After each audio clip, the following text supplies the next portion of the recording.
Listo. Te voy avisando, ya voy viendo la gente que va entrando. Hola, buenas tardes. Gracias por conectarse, a todos por la puntualidad. En 3 minutitos damos inicio. Muchas gracias. Todos, buenas tardes. Gracias por conectarse.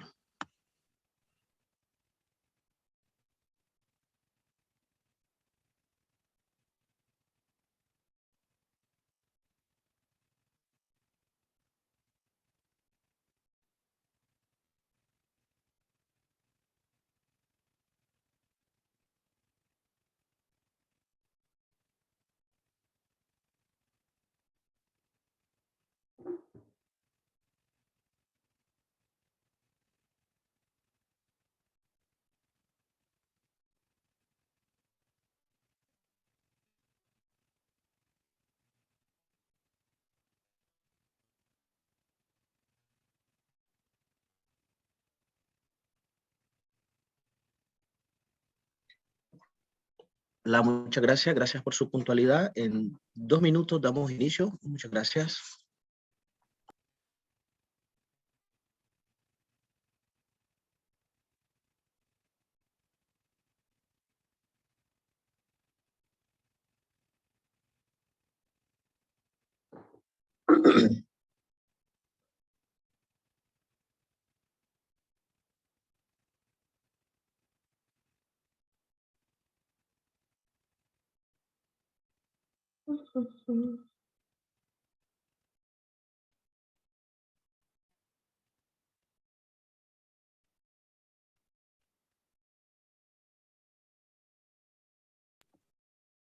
Buenas tardes. Ya en 1 minuto y medio damos inicio. Muchas gracias a ustedes por su puntualidad. Muchas gracias.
¿Me escuchas, Edwin?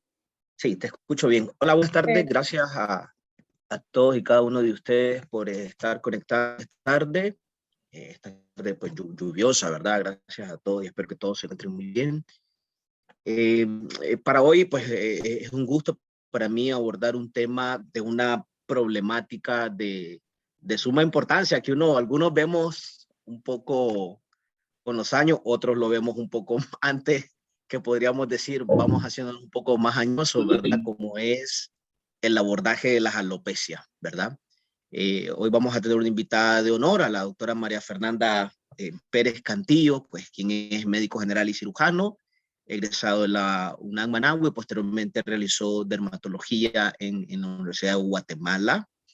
Y bueno, actualmente pues ella es miembro de ITCA, el Instituto de Dermatología, es médico adscrito al Hospital Vivian Pela, ¿verdad? Y pues una dermatóloga joven, pero con muchísima experiencia y mucho entusiasmo académico. Agradezco a la doctora María Fernanda que nos haya aceptado la invitación y obviamente pues la oportunidad de conversar acerca de este tópico tan interesante que cada vez adquiere mucho auge. Sin mayor pues, preámbulo, doctora María Fernanda, te cedo la palabra y muchas gracias. Hola, buenas noches a todos. Un placer y gracias, doctor Bacon, por la invitación. Hablar de alopecias es un mundo y realmente que no solo necesitamos 1 hora ni 2, sino que podríamos pasar semana hablando porque es un tópico muy, pero muy vasto. en la plática de hoy. Espero que pues, nos manden, si tienen muchas dudas, ahí voy a dejar mi correo electrónico, con todo mi contacto por si, pues, porque estoy segura que vamos a tener muchísimas dudas después de la tarde de hoy. Entonces, vamos a hablar del abordaje de las alopecias, pero como son muchas, seleccioné las más importantes o las que vemos más frecuente en la consulta médica. Creo que la mayoría de los médicos que no son derma piensan que a la consulta dermatológica este es el tipo de pacientes que vemos día a día. O sea, pacientes felices, pacientes guapos, pacientes que solo se quieren ver bien, pacientes que solo quieren tratar la parte de la belleza. Y bueno, me gustaría que fuera solo así, pero realmente no. El paciente que vemos en la consulta clínica no es esa Shakira, no es esa mujer glamurosa normalmente, es un paciente que tiene una afectación en el órgano más grande del cuerpo, que es la piel. Y es piel, pelo y uñas. Como vemos en estas fotos, pues hay 6 diferentes tipos de alopecia, las cuales se tienen que abordar de diferentes formas y las cuales tienen diferente tipo de tratamiento.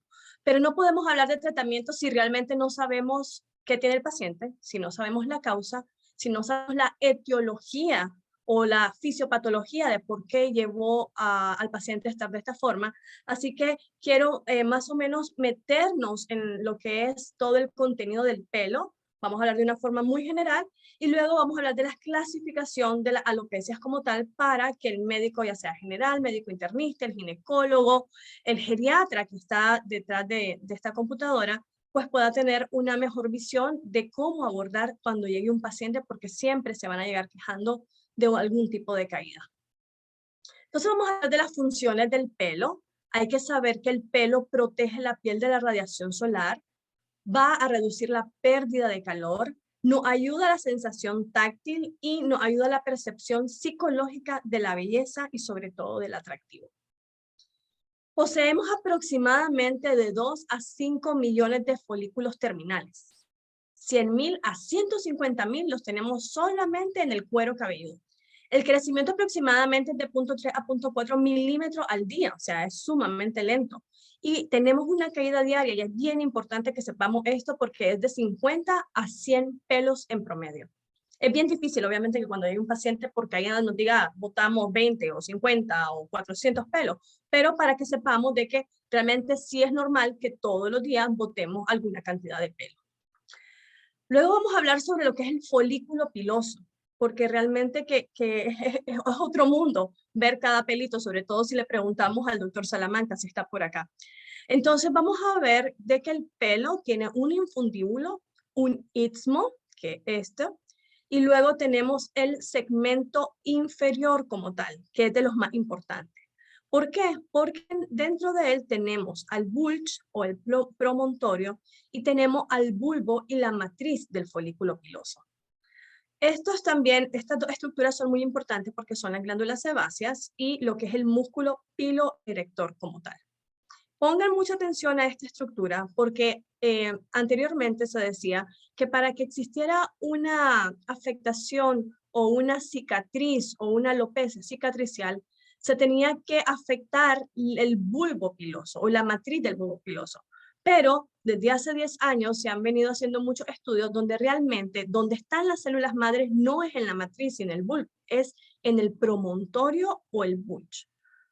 Luego, estas son las capas del pelo, que realmente no vale la pena discutir, solo quería mencionarles que tenemos, en cuanto al pelo como tal, que está aquí adentro, tenemos la médula, que es la que tiene los melanocitos, lo que da el pigmento al pelo. Luego tenemos la corteza y por último tenemos la cutícula. ¿Por qué es importante conocer esto también? O sea, como cultura general, porque cuando se hacen estos procedimientos de queratina, nanoplastía, floriterapia, a donde llega el amoníaco, el peróxido, es realmente a afectar lo que es la cutícula y la corteza del pelo. O sea, que un pelo rizado, al alterar las proteínas que están en esta zona, se hace liso, entonces hay afectación de la corteza y la cutícula y también pues, puede haber caída del cabello también por eso. Luego es importante también que conozcamos las fases del crecimiento del pelo. Son 3. la anágena, que es la mayoría, el 90% del pelo se encuentra en esta fase, la catágena, que solo es una etapa de transición, apenas un 1% del pelo, y la telógena, que es conocida como la fase de reposo, y alrededor del 9% del cabello está en esta fase. Importante saber que la fase de crecimiento, que es la anágena, puede durar de 2 a 6 años, y que la telógena aproximadamente de 3 a 4 meses como tal. Luego es importante que conozcamos también los tipos de pelo. Tenemos el lanugo, el vello y el pelo terminal. El lanugo es el que vamos a ver, obviamente, el que es el pelito que comienza a formarse en la vida intrauterina. Y es importante porque es un pelo largo, pero no es medulado, o sea, es sumamente delgadito como tal.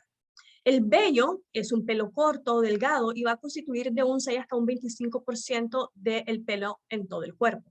Y luego tenemos el pelo terminal, que son pelos largos, pigmentados y sobre todo medulados. A la hora de evaluar a un paciente, cuando vemos que un paciente llega por alopecia, tenemos que, pues, hay muchas clasificaciones, pero esta es muy sencilla porque podemos diferenciarla si es una alopecia difusa, o sea que el paciente dice que se le cae el pelo en todo el cuero cabelludo. Tenemos alopecia en patrones específicos, por ejemplo, la alopecia androgenética masculina es una alopecia en patrón, porque el paciente llega porque le están saliendo entradas, perdón, está teniendo entradas y está teniendo pérdida del cuero del pelo a nivel de lo que es la coronilla. Y luego tenemos la que es la alopecia en placa, que el paciente dice, doctora, me estoy quedando sin pelo, como en forma de moneda o en ciertas zonas muy específicas. La alopecia areata es la alopecia característica de esta alopecia en placas como tal.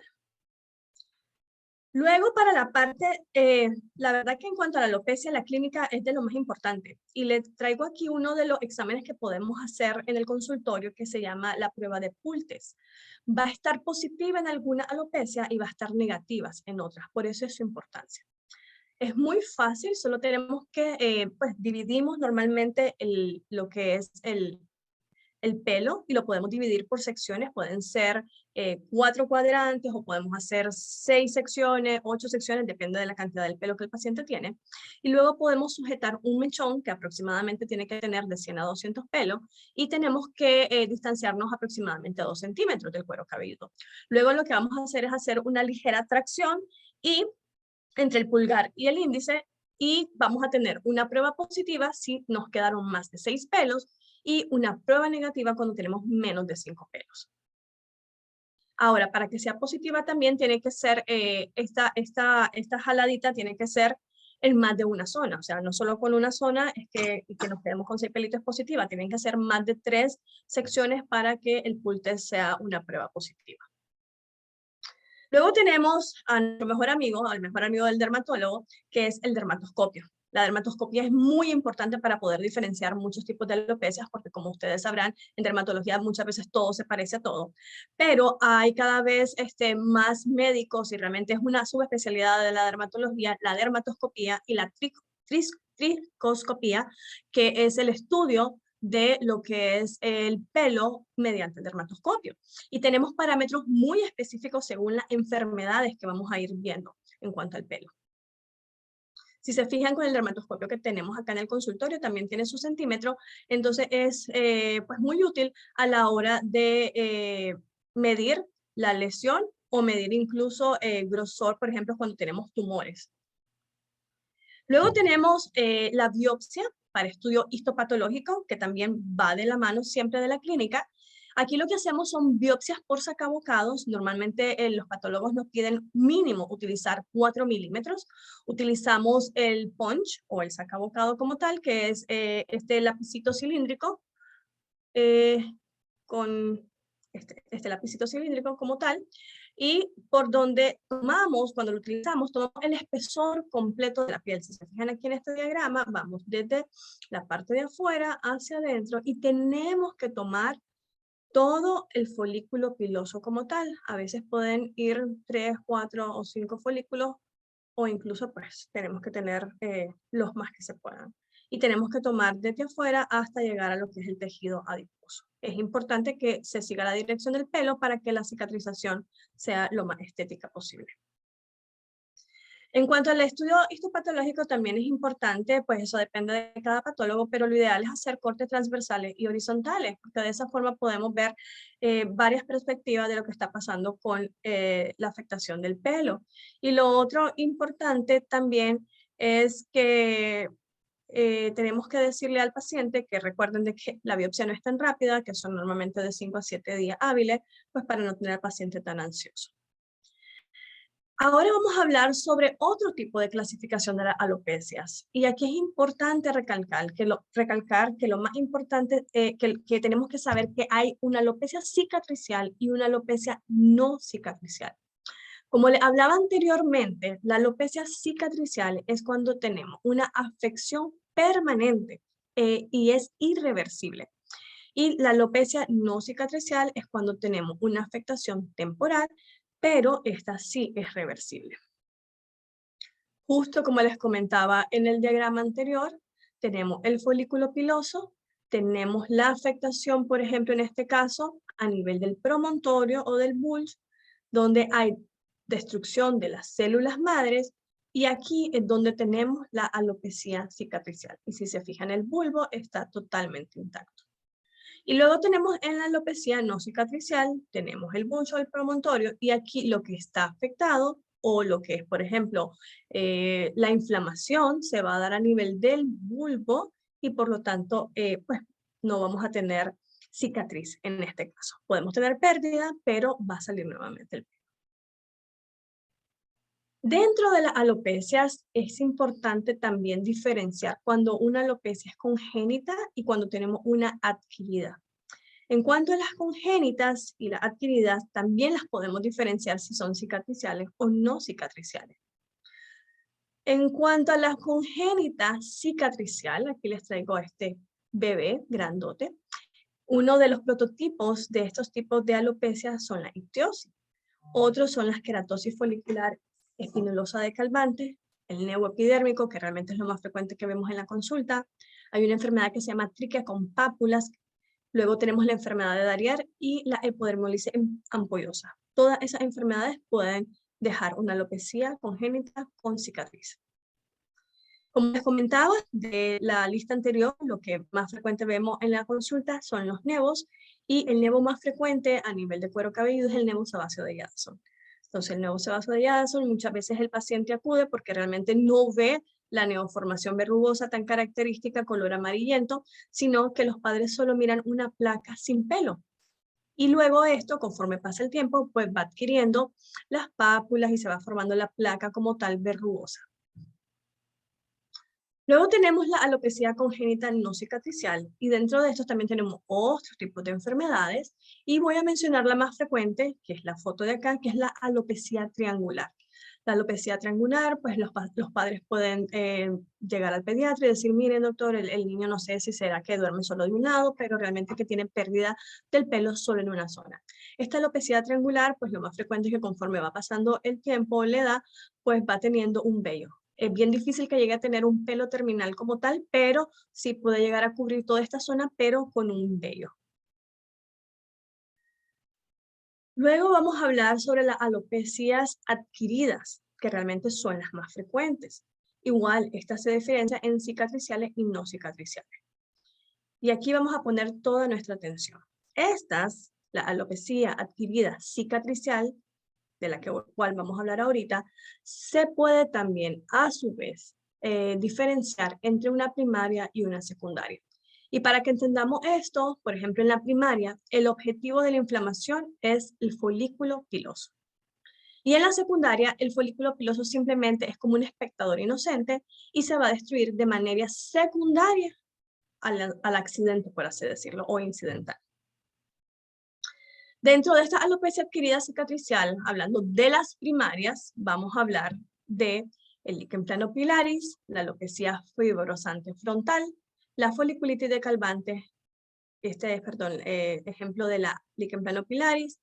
Este es una foliculitis de Calvante, que lo característico de eso son los pelos en penacho que salen en hombres, normalmente de raza negra, y que va a tener siempre un componente, además de inflamatorio, infeccioso como tal. El lupus eritematoso discoide también puede dejar una alopecia adquirida cicatricial como tal, como lo ven en la foto, los pemfigoides cicatriciales y la ictiosis también como tal. Voy a hablar ahorita de la alopecia, de todas estas, escogí como la más importante o la que estamos viendo con más frecuencia en el consultorio, y va a ser ahorita la alopecia fibrosante frontal, que a lo mejor ustedes nunca la habían escuchado. Entonces, ¿por qué vamos a hablar de este el día de hoy? Porque actualmente tenemos un aumento de la incidencia de esta patología. En cuanto a la causa, se dice que tiene una predisposición genética, puede ser autoinmune, hormonal, porque normalmente se da en pacientes mayores, mujeres mayores de 45 años, o sea, posmenopáusicas, y se asocia mucho también a factores ambientales.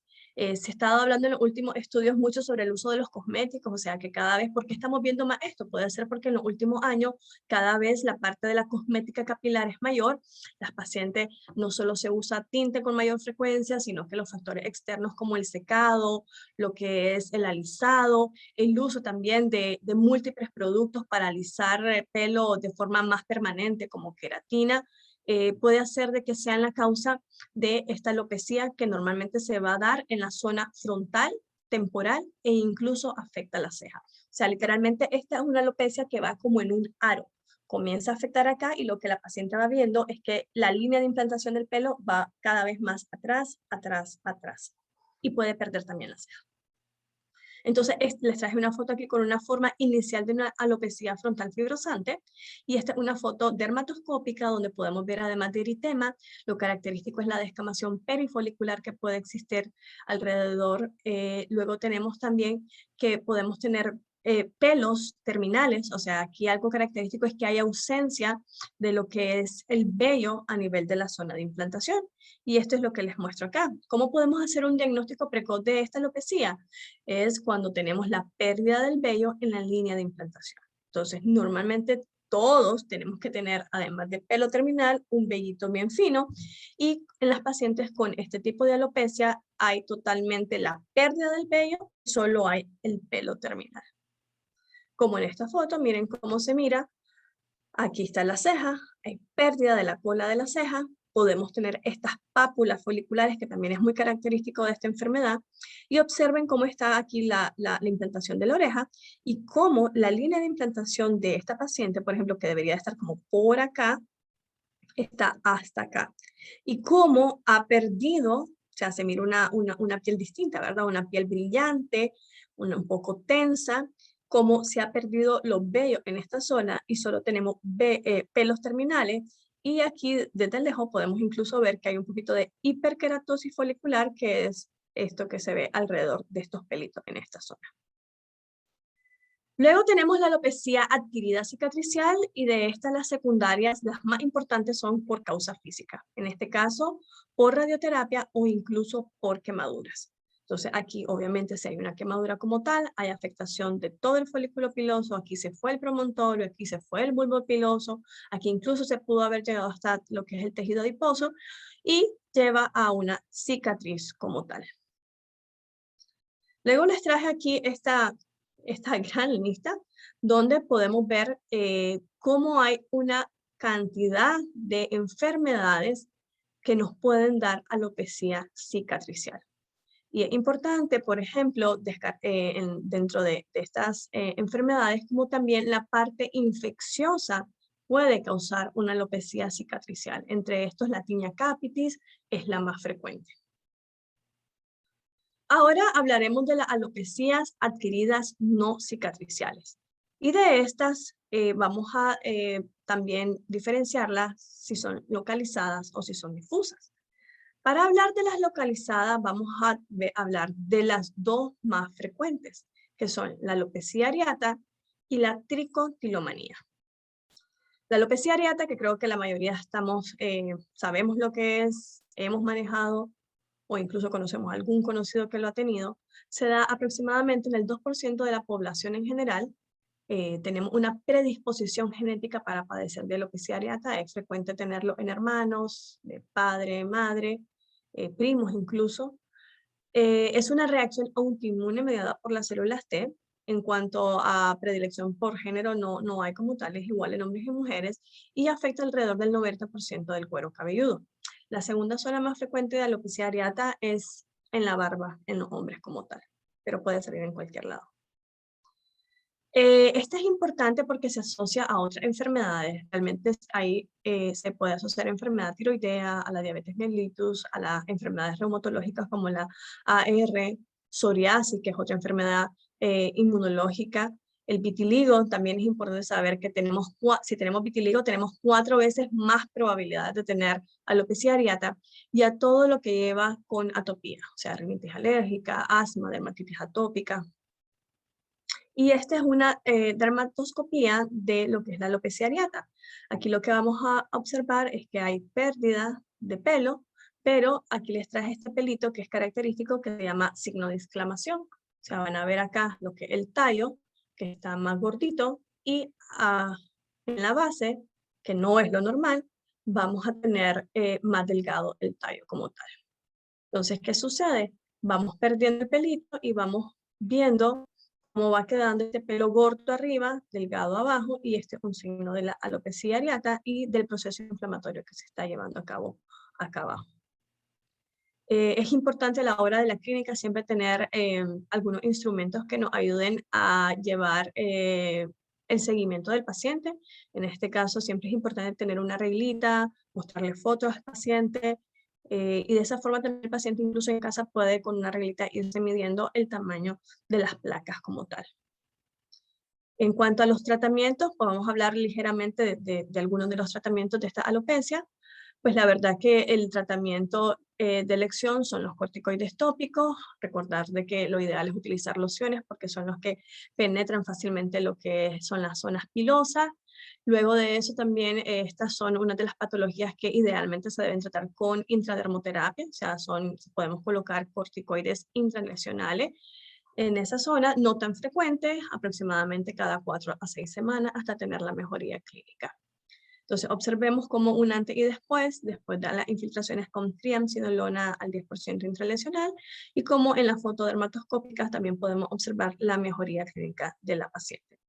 Muchas veces cuando hay un recrecimiento del pelito en una alopecia areata, el pelo puede nacer de una forma distinta. Puede nacer, por ejemplo, además de que sale más delgadito, puede salir también de color blanquecino, o sea, pueden ser un pelo canoso, pero luego va a tomar su color normal. Luego tenemos la tricotilomanía, y lo traje aquí porque sé que pues, en medicina interna tenemos muchos médicos que vemos, bueno, todos vemos pacientes ansiosos cada vez más seguido. La tricotilomanía lo que es un comportamiento repetitivo y recurrente. Este consiste en el arrancamiento del cabello. Puede tener un patrón variado, pero lo más frecuente es que tengamos una placa única. O sea, la paciente o el paciente llega diciendo que le pica, que le pica, que le pica, y es bien difícil la parte de hacer la historia clínica porque obviamente uno cuando revisa al paciente puede observar en la dermatoscopía que se trata de una tricotilomanía, pero si uno le pregunta al paciente, ¿usted se arranca el pelo? El paciente de inmediato hace la negación, y bueno, tenemos que ir de fondo porque realmente esto con solo tratamiento tópico es muy difícil que resuelva. Tenemos que ir de la mano con el tratamiento ansiolítico o incluso antidepresivo. Y se engloba en la categoría de trastorno obsesivo compulsivo. O sea que si estos pacientes realmente casi siempre que vienen, incluso ya vienen medicados, y bueno, y le hacemos un poco de ayuda con la parte tópica, pero el problema es que pueden mejorar, pero justo como es un trastorno obsesivo compulsivo, es muy repetitivo, es muy recurrente, y los pacientes pueden llegar incluso a herirse, sobre todo en las mujeres si tienen la uña muy largas, pueden llegar a tener hasta exulceraciones o unas escoraciones a repetición. Esta es la dermatoscopía de una paciente con tricotilomanía. Lo característico en esta es que los pelitos los vamos a encontrar como que si una podadora pasó y en algún momento, y en otros lados podemos ver como tallos más grandes, tallos más delgaditos. Y esto de acá es característico, que es como una escoba al revés, no sé si se logra, pues aquí podemos observar que hay como pelitos que donde son arrancados, entonces como que florecen. O sea, son como pelitos cortos con puntas abiertas. Luego, en las alopecias adquiridas no cicatriciales, vamos a hablar y nos vamos a tener más tiempo en hablar de las difusas, porque realmente, además de ser las más frecuentes, son las que tienen pues, los estudios y los tratamientos cada vez vienen saliendo nuevos porque cada vez hay más pacientes con alopecia androgenética, o más bien que busquen ayuda para la alopecia androgenética, y el efluvio telógeno, dado sus múltiples causas, pues cada vez estamos viendo más pacientes con esto. Para hablar de la alopecia androgenética debemos recordar que es una condición benigna, pero que tiene un impacto social muy importante. Es la forma más frecuente de alopecia en los varones y la causa es genética y hormonal. Lo que vamos a encontrar es que hay pérdida de la densidad capilar, sobre todo en la zona frontal, o más bien solamente en la zona frontal y en la zona occipital como tal. ¿Cuál es la causa o por qué sucede esto? Porque esta no es un tipo de caída del cabello que el paciente dice, me baño y estoy dejando los moños en la ducha, o me peino y se me cae mucho pelo. No, este es un padecimiento que el paciente dice, cuando me veo en fotos me veo menos poblado, o cuando me paso o cuando me estoy peinando me estoy sintiendo como el pelo es más delgado. O sea, un inicio muy, muy, muy lento, pero puede llegar algún momento en que esta alopecia como tal se vuelva como más intensa. Entonces, la causa es que el problema acá es esta señora que se llama 5-alfa reductasa. Entonces, esta enzima lo que hace es transformar la testosterona en dihidrotestosterona. Y la dihidrotestosterona lo que va a causar es la miniaturización del folículo piloso. Por eso es que no vemos la caída tan abrupta, sino que lo que vamos a ir viendo es que el pelo terminal se va a ir haciendo un pelo más delgado, y hasta que finalmente se vuelve en un vello, y cuando ya es un vellito es que ya se cae fácilmente. ¿Y por qué se da esto más que nada en las zonas frontal y la zona occipital? Pues porque la 5-alfa reductasa es mucho más activa en esta zona, y en la zona occipital casi no tiene ninguna actividad. Por eso es que normalmente, por mucho que alguien sea calvo, casi siempre va a mantener un poco de pelo en la zona suboccipital. Ahora, vamos a tener lo que es la escala de Hamilton y Norwood, que es la escala que se le enseña a los pacientes cuando vienen por primera vez, para que miren en qué fase están. Entonces, esta va desde el 1 al 7, siendo el 1 apenas el inicio de las entradas, el 2 una entrada más prominente, luego tenemos lo que el 3, que tiene dos formas o dos variantes, que es solo la entrada más prominente, y la afectación de lo que es el vértex o la zona occipital como tal. Luego tenemos la 4, donde si se fijan ya estas entradas o esta afectación frontal se va haciendo cada vez más hacia atrás, y la zona del vértice también se va haciendo cada vez más notoria. Y luego así vamos a ir viendo cómo avanza hasta llegar a un número 7, donde la afectación frontal es total, o sea, hay pérdida total de la parte del pelo terminal como tal, y la zona frontal se junta con la zona occipital, dando lugar a lo que es la calvicie. Luego tenemos muchos pacientes me dicen, pero el tipo de alopecia androgenética solo es masculina. No, también hay alopecia androgenética femenina. Lo que pasa es que las mujeres, como usamos el pelo más largo, podemos tener mejores formas de camuflar este tipo de pérdida del cabello. Y para esto utilizamos, cuando tenemos una paciente con este tipo de alopecia, la escala de Ludwig. La escala de Ludwig, a diferencia de la de Hamilton y Norwood, que es del 1 al 7, apenas es del 1 al 3. La paciente inicialmente solo se queja de que cuando se hace el partido en medio va notando como un espacio mayor al que tenía. Entonces es pérdida, o sea, un pelo mucho más delgado a nivel de la línea media, que cada vez se va haciendo más hacia los lados, más lateralizado, más lateralizado. A diferencia de la alopecia androgenética masculina, la femenina no tiene pérdida de la zona frontal. O sea, esta línea de implantación se mantiene. Lo que se va a ver afectado es la zona coronal, y nunca, o sea, como se ve afectado sobre la zona coronal, entonces como se mantiene esta línea de implantación, entonces las mujeres lo que hacen es este pelito de acá, se lo hacen hacia atrás o simplemente se lo hacen de lado, y por eso es que pues no se nota mucho de que existen muchas pacientes con este tipo de alopecia. Entonces aquí podemos observar una paciente con un grado 1, como cuando se hace el partido en medio, lo que vamos a ir observando es pues un pelo más delgado y que esa línea media está mucho más ancha. Observamos un grado ya número 2, donde esa línea de medio se ve mucho más lateralizada. Y luego tenemos, en este caso, que ya tenemos un grado 3, lo que les comentaba yo, la línea de implantación del pelo no se pierde, o sea, no hay entradas como tal, pero sí tenemos afectación de la zona coronal como tal. La alopecia androgenética femenina muchas veces se puede asociar a otros síndromes, en especial al síndrome de ovario poliquístico. Y algo muy interesante es que no porque sea androgenética significa que hay un exceso de andrógenos. O sea, sí se necesitamos las mediciones de la testosterona total, de la testosterona libre, pero realmente que la mayoría de las pacientes y la evidencia, los estudios con buena evidencia muestran que no precisamente van a tener exceso de andrógenos las pacientes a nivel sistémico. Y importante saber de que estas pacientes puedan tener una historia familiar de alopecia androgenética masculina en el 51% de los casos. Aquí les muestro yo el protocolo que utilizamos en el consultorio para tratar a los pacientes con este tipo de alopecia, tanto masculina como femenina, y el caballito de batalla es el minoxidil al 5%.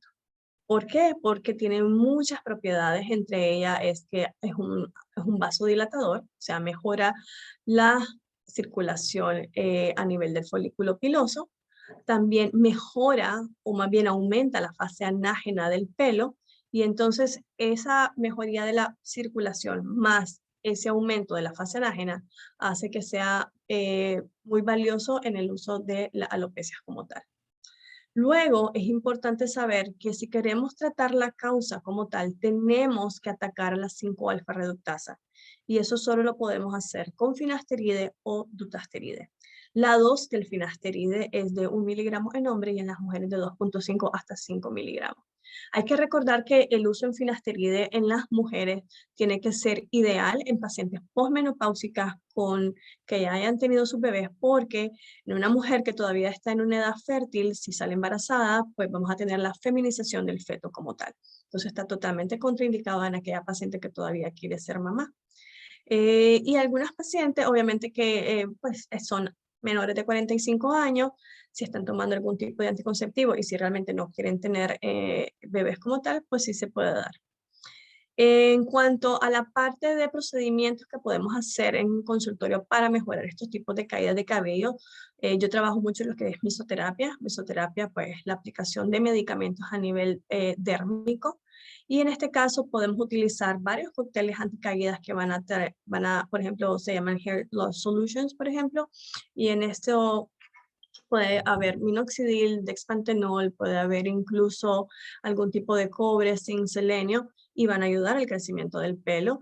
Y también podemos hacer uso del plasma rico en plaquetas. Hay que recordar de que el plasma rico en plaquetas, lo que hacemos es sacar sangre del paciente, centrifugamos, separamos glóbulos blancos de los glóbulos rojos y la parte más íntimamente pegada del glóbulo del plasma con los glóbulos rojos es la porción que está rica en plaquetas y al inyectarlo lo que vamos a hacer es la liberación de factores de crecimiento, en especial de factor de crecimiento transformador beta, que es el que necesitamos estimular para que disminuya lo que es la caída del cabello.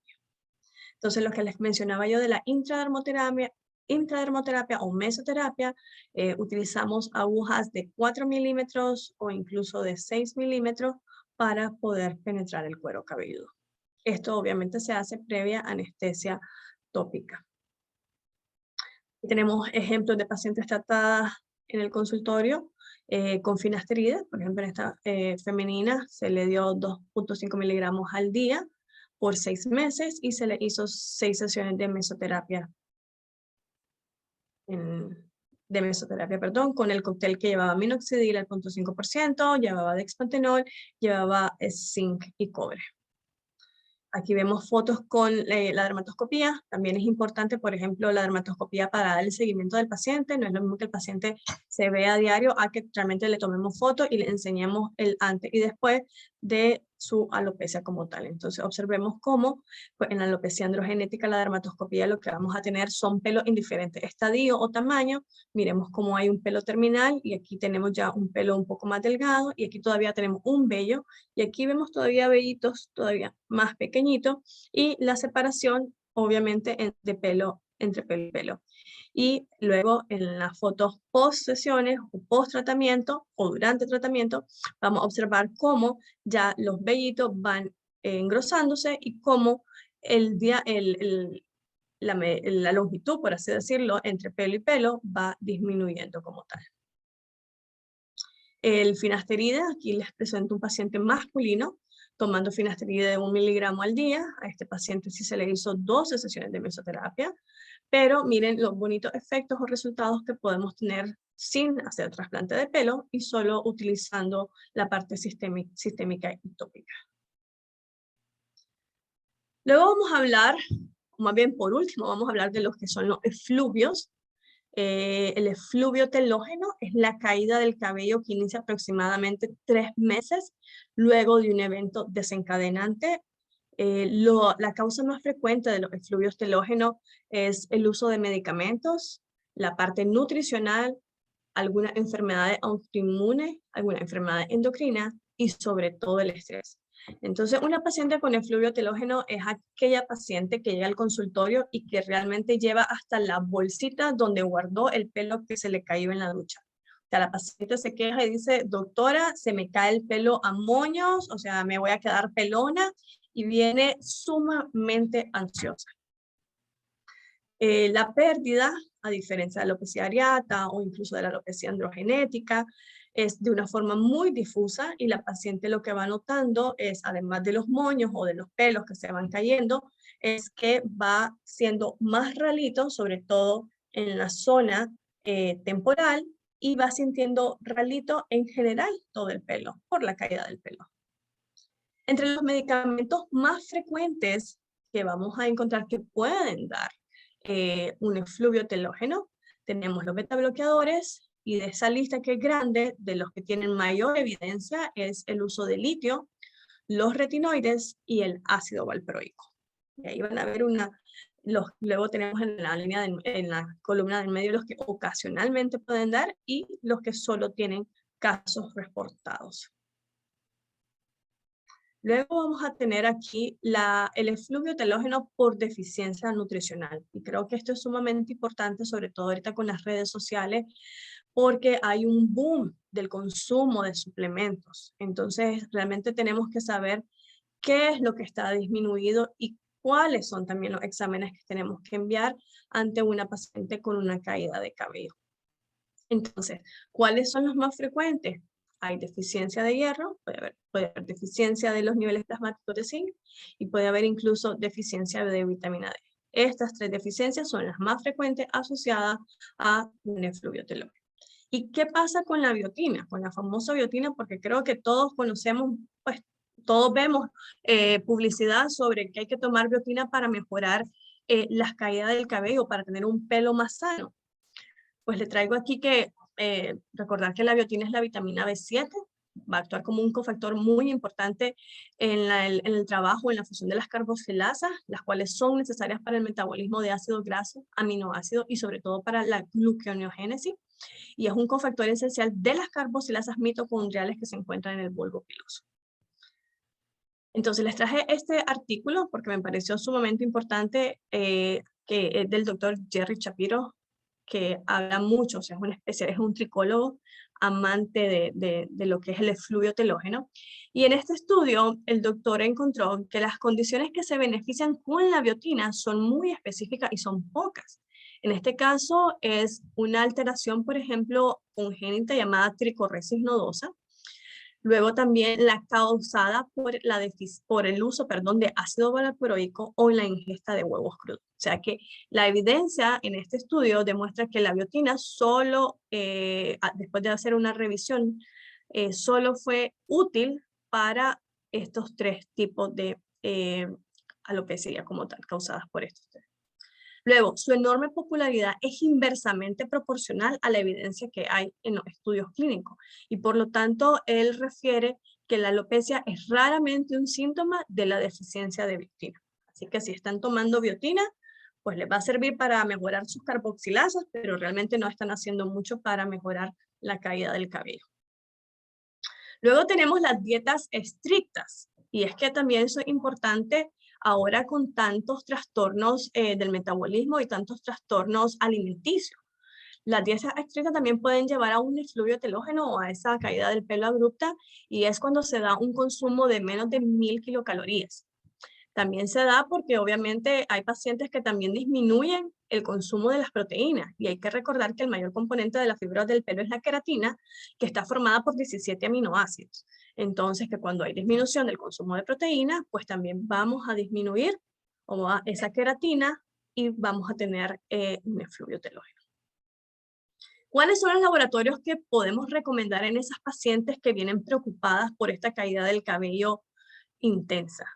Tenemos que recordar las enfermedades que están asociadas. Entonces, si estamos pensando que se asocia a una enfermedad tiroidea, hay que mandar su TSH, su T4 libre y sus antitiroglobulina. Luego, si estamos pensando que no tiene nada que ver con la parte de tiroides, que sí pensamos que tiene que ver con algo meramente nutricional, pues lo ideal es mandar la ferritina sérica, el zinc y la vitamina D sérica como tal. Y luego, si vemos que la paciente tiene otros síntomas relacionados sobre todo con la parte de andrógenos, pues sí, lo ideal es mandar su testosterona total, libre, su dihidroepiandrosterona, la globulina ligadora de las hormonas sexuales e incluso la prolactina. Pues lo ideal sería mandar a una paciente que tiene caída del cabello todo esto de un solo, pero bueno, sabemos que muchos de estos son algo caros, pero realmente que es importante ayudarle a la paciente a conocer la causa, porque muchas veces lo que pasa es que todo esto se manda y todo sale negativo, y finalmente la causa del efluvio telógeno fue algún estrés. Entonces la historia clínica es muy importante. Si viene una paciente que está pasando por un divorcio, que está pasando por cambios laborales o que está pasando por algún tipo de duelo, y a los 2-3 meses la paciente comienza con la caída del cabello, pues podemos mandarle a hacer los exámenes, pero sabemos que probablemente el estímulo para ese efluvio telógeno fue el estrés causado por esa emoción como tal. Para los pacientes con efluvio telógeno también tenemos protocolos. Siempre hay que trabajar con la parte del minoxidil. El minoxidil funciona para todos los tipos de alopecia, pero también podemos trabajar las mesoterapias. En el efluvio telógeno podemos trabajar muy bien lo que es el plasma rico en plaquetas, teniendo resultados muy favorables. Entonces, miren por ejemplo aquí la dermatoscopía, inicio de cómo estábamos acá, con el aumento de la longitud entre pelo y pelo, y como aquí, además de que hay disminución o está más poblado, podemos ver también crecimiento o pelo delgadito por acá, que viene nuevo. Y por último, voy a hablar de lo que no es mi especialidad, es la especialidad del Dr. Bacon, del efluvio anágeno. El efluvio anágeno es el acortamiento de forma repentina de la fascia anágena del pelo. O sea, a diferencia del efluvio telógeno, que lo que se cae es el pelo en telógeno, aquí lo que tenemos es una caída del pelo en anágeno. Y el pelo en anágeno, recordar de que es el que está mayormente en el cuero cabelludo. Por lo tanto, si hay un acortamiento de esta fascia anágena, pues obviamente vamos a tener una caída del cabello casi que total. Ahora, ¿qué pasa en el efluvio anágeno? Pues los medicamentos, que son los que la mayoría de veces da este tipo de caída, van a inhibir la actividad mitótica del folículo piloso, principalmente lo que están en la matriz. Y por eso mismo que pues, es una alopecia reversible, porque lo que afecta es la matriz, no donde están las células madre en el promontorio.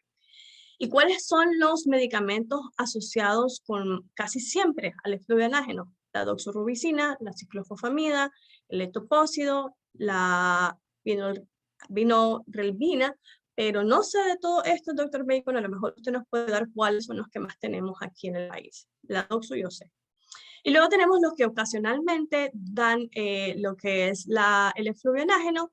Entre estos los que más se utilizan el 5-FU, el MTX, la vincristina y la vinplastina.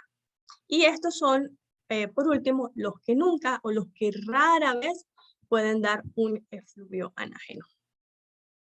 Entonces vemos cómo el paciente comienza a botar pelo igual en moños, puede ser paulatina, normalmente comienza a darse a la segunda, tercera semana de haber iniciado la quimioterapia como tal, y también es reversible a los 2-3 meses posterior al finalizar el tratamiento. Y así que con esto termino. Gracias por su paciencia, por su espera, y si tienen preguntas, con todo gusto. Muchísimas gracias, doctora María Fernanda, muy ilustrativa tu plática. Aquí tenemos un par de comentarios. Pues nos han llegado felicitaciones, ¿verdad? Y que muchas gracias por la ponencia. A ver, el doctor Salamanca hace un comentario. Abarcando los aspectos clínicos y patogénicos más importantes. Cuando el patrón clínico de alopecia no es típico, comenta, una biopsia podría ayudar al diagnóstico, más en sospecha de alopecia cicatrizante. El patólogo debe estar informado de la historia clínica para ver fotos del paciente o al menos un esquema del patrón y saber interpretar la pieza quirúrgica. Usualmente un punch de 4 milímetros es suficiente.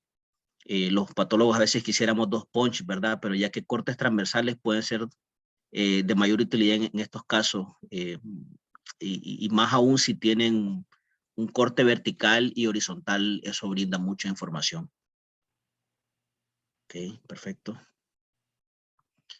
Es un comentario, ¿verdad? El doctor Salamanca acerca de la importancia de la biopsia. ¿Considerarías en algunos casos, doctora, más allá de tu criterio clínico, o en qué caso tú recomiendas hacer biopsias del cuero cabelludo o de la zona, más bien diría yo, cutánea?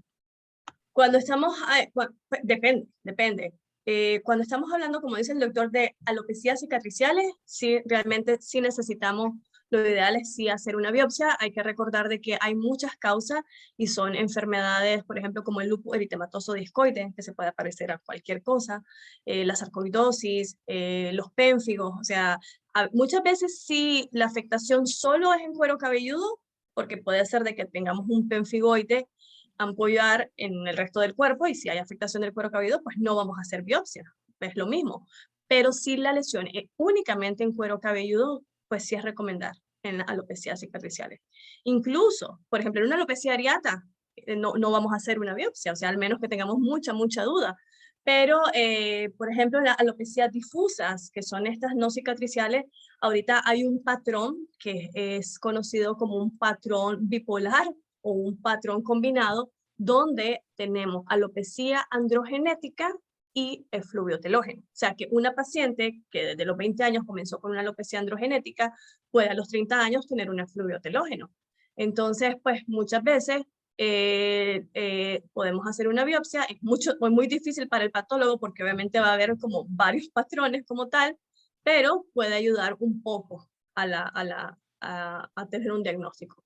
Pero más que nada serían para las alopecias cicatriciales, que recomendaría Sí, la de los biopsia, o para aquellas alopecias cicatriciales secundarias a tumores. Entonces, claro. obviamente los tumores en cuero cabelludo son muchos, ahí sí tenemos que tener un diagnóstico muy específico. Lo ideal es también tener pues el resultado o el diagnóstico como tal histopatológico, y pues alopecia secundaria. Por supuesto. La doctora Roy, dermatóloga, pues felicita a la doctora Pérez Cantillo por el comentario.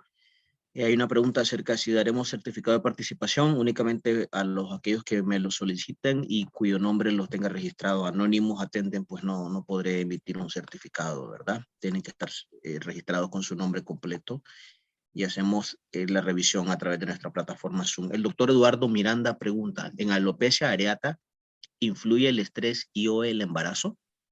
Sí.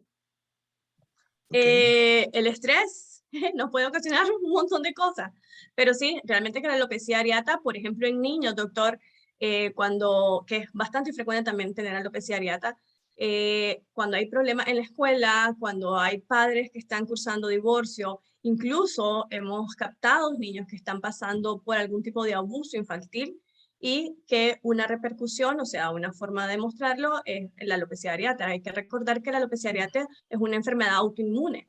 Entonces, los niños pues pueden, además de tener alopecia areata, incluso comenzar a tener vitiligo, porque también es una enfermedad autoinmune. Ahora, con la parte del embarazo, pues en este caso lo que tenemos son pues unos cambios a nivel de las hormonas maternas. No es tan frecuente, o sea, no es que por estar embarazada nos puede salir la alopecia areata, pero ¿por qué no? O sea, hay que recordar que en las embarazadas también todo es más frecuente. Pero sí, con el estrés y también cuando estamos embarazadas estamos más estresadas, o sea que sí es frecuente, Okay. sí se puede. Ok. Durante la parte final de tu conversación, comentabas algo acerca del artículo del doctor Shapiro encontró asociación con ácido valproico y alopecia, ¿no? Yo recuerdo de interno 2 niños, y de esas cosas que a uno le quedan en pediatría, que tenían trastornos de epilepsia y tomaban ácido valproico, y he visto que estos niños por eso tienen entonces el cabello como pues ralo, podría decir, ¿verdad? Esas zonas de alopecia. Pero nosotros en medicina interna, obviamente, utilizamos ácido valproico en algunos casos de convulsión. Obviamente los neurólogos lo envían en algunos casos de epilepsia. ¿Podría también verse eso en los adultos, la alopecia inducida por el medicamento, Sí, sí. o es más en niños? ¿No? ¿Podría verse igual Sí, sí adulto? se puede dar. Es independiente de la Es edad. más por el medicamento. Ok, perfecto. Independiente de la edad. Ok, ok. Y bueno, la doctora Luz Cantillo, a quien igual externo un saludo a la profesora. Un tema importante, hace una pregunta interesante, que está de moda. Alopecia y COVID. Sí. Que realmente alopecia y COVID es para hacer 4 webinars. Claro. La alopecia y COVID, realmente el COVID entraría, o la alopecia secundaria al COVID entraría dentro del efluvio telógeno. Entonces, ¿por qué? Porque el efluvio telógeno es aquel en el que tenemos un desencadenante y posterior a los 2-3 meses comenzamos a tener la caída del cabello. Y justo esto es lo que está pasando actualmente, o lo que estaba, pues sí, todavía tenemos COVID, tenemos un long COVID. Entonces, tenemos la infección por el SARS-CoV y luego de 2-3 meses los pacientes acuden con una caída del cabello, la cual va a ser reversible. O sea, si el paciente recibe o no recibe tratamiento, a los 6 meses aproximados va a tener una mejoría de la caída del cabello. Pero lo ideal, obviamente, es comenzar con tratamiento, porque así como puede ser muy, muy leve, puede ser realmente algo más estresante para el paciente y sí puede tener cambios en la calidad de vida. Tu comentario, hiciste durante tu ponencia algunos puntos del famoso minoxidil, y al menos donde yo me corto el cabello, porque sí me corto el cabello, ¿verdad? Aunque no pareciera. Incluso me acuerdo el barbero: doctor, póngase minoxidil, me decía, póngase minoxidil, póngase. Entonces, a veces siento que existe una sobreutilización, hasta el punto que hasta los barberos lo recomiendan. ¿Qué comentario tienes en cuanto a cuándo sí, cuándo no este tipo de estrategias? Ok, el minoxidil realmente que tiene muchísimas ventajas, y el problema es justo que lo están vendiendo como vender en la pulpería acetaminofén, como cuando te venden el Panadol en la pulpería. El problema es que hay alopecias que responden mejor al minoxidil y hay otras que no. O incluso que hay pacientes que pueden llegar a tener reacciones adversas severas al minoxidil. No es lo más frecuente, pero sí pueden haber pacientes hipersensibles al minoxidil, y no tanto es a la molécula como tal, es al vehículo en el que viene el minoxidil, que muchas veces es en base de alcohol. Y lo otro también es que, por ejemplo, no es lo mismo dar el minoxidil en hombres o en mujeres, porque actualmente, pues, en mujeres, cuando comenzamos a utilizar minoxidil, yo recomiendo utilizarlo al 2%, pero sobre todo para evitar la hipertricosis secundaria que podemos tener las mujeres. O sea, comenzamos a colocarnos minoxidil y podemos llegar a tener un pelito o un vello a nivel frontal, incluso a nivel de las patillas o a nivel del bigote y a nivel de la barba. O sea, ninguna mujer va a querer andar con vello o pelo donde uno no quiere. Entonces, el problema es de que es bien difícil controlar esto, y las redes sociales han hecho un boom con el minoxidil. De hecho, se vende, anteriormente costaba encontrarlo en farmacia, ahora lo puedes encontrar en cualquier tienda vende calzón, por ejemplo, y te dicen usar el minoxidil, hoy utilizar el minoxidil para X o Y razón. Pero bueno, el problema es que si no, el paciente lo puede usar, pero si no tienes un buen diagnóstico, por ejemplo, si es una alopecia areata y solo utilizas minoxidil, y la alopecia areata es una enfermedad autoinmune que necesitas corticoides para mejorar, pues no vas a mejorar tan rápido, o probablemente nunca vas a mejorar. Entonces, el problema es que pues te lo pueden dar y te lo pueden recomendar, pero mientras no tengas un diagnóstico bien dado, pues no vamos a tener mejoría, o no vamos a saber si no funciona o no. Perfecto, creo que el mensaje es claro, ¿verdad? No debemos evitar la automedicación. Creo que el diagnóstico oportuno es la estrategia inicial, y posteriormente el especialista en dermatología pues debe de generar la mejor estrategia que él considere en base al diagnóstico. Tal vez mi comentario en cuanto a las alopecias halogénicas, porque bueno, como bien comentas por los medicamentos, esta es grado 1, grado 2, más del 50, menos del 50% de la pérdida. Igual eso venía en algún momento una paciente, doctor, ¿me puedo utilizar minoxidil? No hay ninguna estrategia que, excepto el famoso cold cap, ¿verdad? Que está de moda, el gorro de enfriamiento para disminuir el riesgo de alopecia asociado a quimioterapia, ¿verdad? Minoxidil, biotina, todo este tipo de estrategias no funcionan en alopecias inducidas por quimio, ¿verdad? La doctora puede reforzar esta parte. Es algo que luego va a mejorar una vez que se termine el estímulo, en este caso el ¿El quimio? quimioterapéutico, pues en la quimio el paciente va a ir mejorando paulatinamente. Y aquí viene una pregunta que te quiero hacer, porque me pasa mucho. Las pacientes, por ejemplo, vemos muchos cáncer de mama, casi siempre con alopecia, porque una de las drogas que más utilizamos, que la doctora comentó, es la doxorubicina o adriamicina. Si bien es cierto, no todas la utilizan, al menos el 70-80% de ellas la utilizan y por eso vemos, o se ha hecho muy de moda, podríamos decir, la alopecia en las pacientes con cáncer de mama. Pero ¿por qué? Y he visto con mucha frecuencia que las pacientes tienen pelo liso y luego de este tipo se ponen rizadas, les cambia la, digamos, la anatomía del cabello. A qué podría estar esa asociación? Entonces, por lo que estábamos hablando de que los agentes antimitóticos lo que pueden afectar es la matriz o el bulbo del pelo. Y en la matriz o el bulbo del pelo tenemos la médula. Y en la médula, por ejemplo, tenemos los melanocitos. Entonces, por ejemplo, ¿por qué puede haber cambios? Porque cuando sale el pelo nuevo, pues puede haber trastornos en la pigmentación. ¿Okay? Entonces te puede salir incluso que eso pues te puede salir más claro, te puede salir más canoso. Luego también tenemos porque se afecta las 3 capas del pelo, o sea, cuando pierde ese pelo, se afecta la corteza, se afecta la médula, se afecta la cutícula. Entonces, cuando sale ese nuevo pelo, es como un pelo que no tiene una guía como tal. Entonces puede salir, por ejemplo, un pelo liso puede salir, lo más frecuente es que el pelo liso que tiene ciertos tipos de como queratinas muy específicas, son 18 queratinas, puede haber como modificación en la cantidad de queratina o en la cantidad, sí, cantidad de queratina sería. Entonces, pues la cantidad de queratina totalmente tiene que ver con el tipo de pelo, si es un pelo liso, si es un pelo rizado, Sí, si es un pelo totalmente, pues, totalmente colochito. Entonces tiene que ver con la afectación de la matriz. perfecto. El doctor Pedro Quintanilla, ginecólogo, te pregunta, ¿qué efecto tiene minoxidil en las alopecias androgénicas?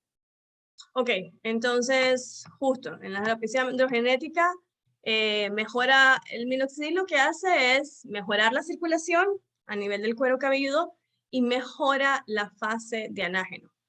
Entonces esas son como las 2 cosas más importantes por las cuales el minoxidil ayuda. Y hasta el momento no es que tiene un efecto per se sobre la 5-alfa reductasa, pero sí hay que recordar que es la 5-alfa reductasa 1 y 2, pero en los últimos estudios se ha estado viendo que también puede hacer una inhibición de la actividad de esta. Entonces, por eso es que un paciente con alopecia androgenética casi siempre tiene que estar con minoxidil, pero sobre todo para perpetuar esa fase anágena, que es la que pues el pelito va más delgadito, más delgadito, más delgadito hasta que se pierde. Juana Mercedes Pérez te felicita por la conferencia y su comentario es si consideras que este tipo de contextos clínicos deberían de valorarse en conjunto con psicología o no necesariamente. Claro que sí. Para mí, de hecho, todos los pacientes deberían de ir al psicólogo como tal. No, pero la parte de la alopecia, justo lo que hablaba al inicio, que el pelo tiene que ver con la parte de la Sí, claro. interacción social, la belleza, la autoestima. No todo, ¿verdad? O sea, no todo. Por ejemplo, las personas con alopecia androgenética normalmente no van al psicólogo, pero pacientes con alopecia areata a repetición sí. Pacientes, por ejemplo, que tienen, que están pasando por una quimio y quedan pelonas, realmente la autoestima baja, entonces sí tienen que estar con un terapeuta como tal.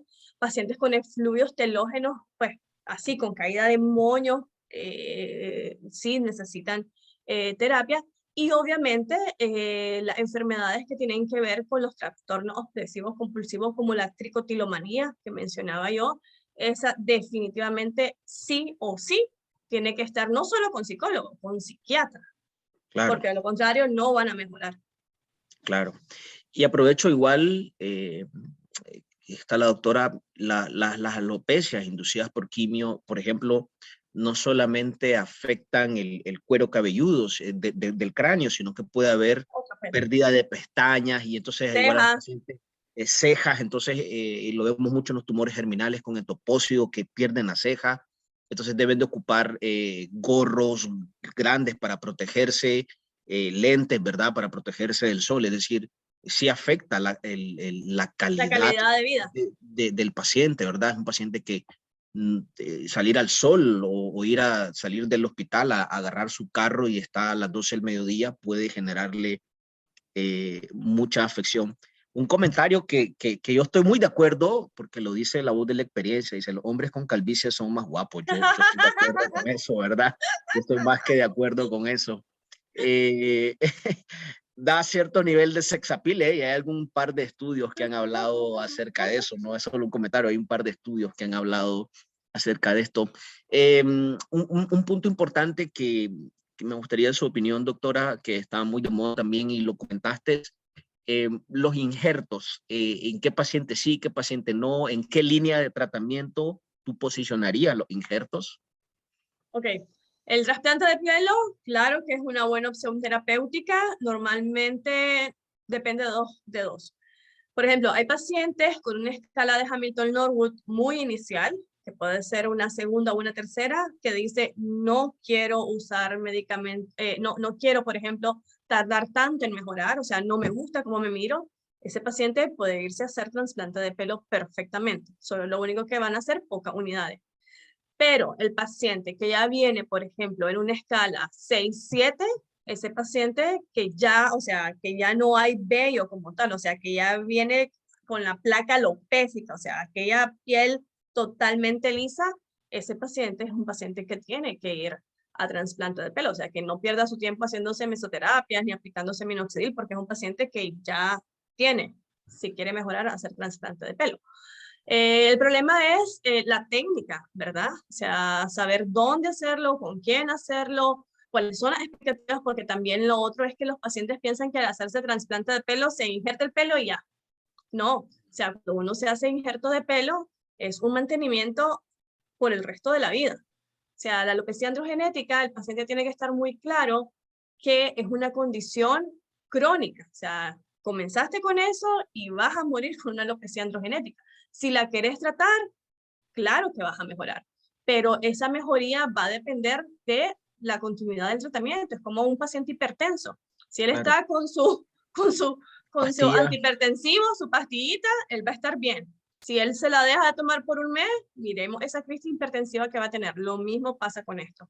Entonces, sí, trasplante de pelo va bien, pero una vez igual, Se haciéndose el requieren injerto, ciclos. se Ok, requiere continuar con tratamiento tópico ok.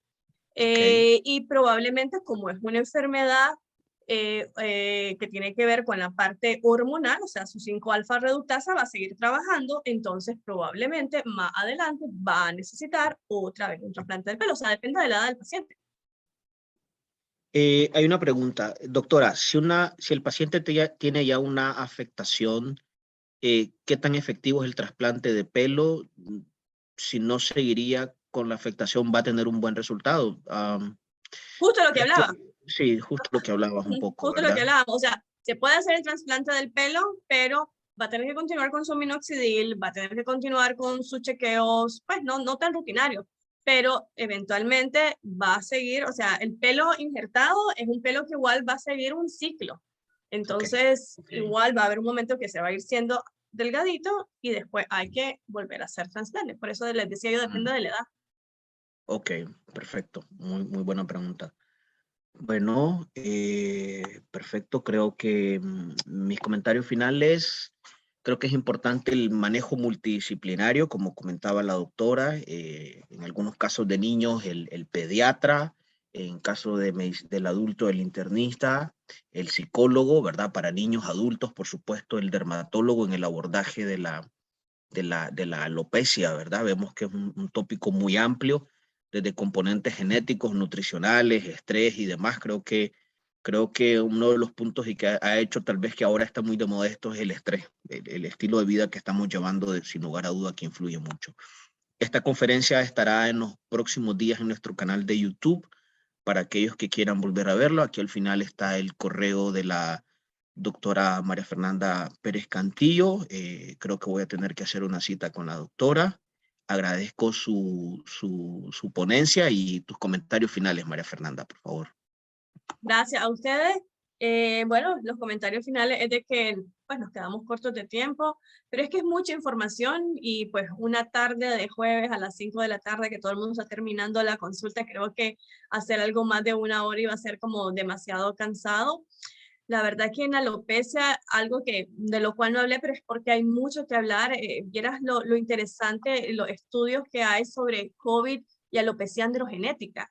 O sea, la alopecia androgenética, hay estudios que se han puesto como marcadores de factores de riesgo. Con todo esto de que el COVID más severo se ha dado más en los hombres, entonces se comenzó a ver qué pasaba y hay muchos artículos que se los puedo compartir donde la mayoría de los pacientes que ingresaron a UCI eran pacientes con alopecia androgenética. ¿Okay? Entonces, está muy interesante porque se habla sobre todo esto de los receptores AC2, que tiene que ver con todo, con esta parte de los andrógenos. Entonces, sí. De hecho, creo que finalmente la alopecia androgenética va a quedar como un marcador de severidad. Sí, fíjate que igual para retomar, hay un par de artículos que vieron que algunos pacientes con cáncer de próstata que tenían algún tipo de terapia con testosterona les iba mejor cuando les daba COVID y que era un factor protector. Entonces creo que la testosterona, que obviamente lo explicaste muy bien, juega un papel elemental en este proceso de la alopecia. Tiene mucha relación con dos receptores, con el de la enzima convertidora de angiotensina y el TPMRS2, que tiene que ver con COVID severo. Entonces, esto de testosterona está muy de moda con COVID y el riesgo de severidad, por supuesto, totalmente de acuerdo contigo. Bueno, María Fernanda, a todos y cada uno de ustedes, muchísimas gracias por haberse buenas noches. conectado y muy buenas noches. Gracias, chao. Bye.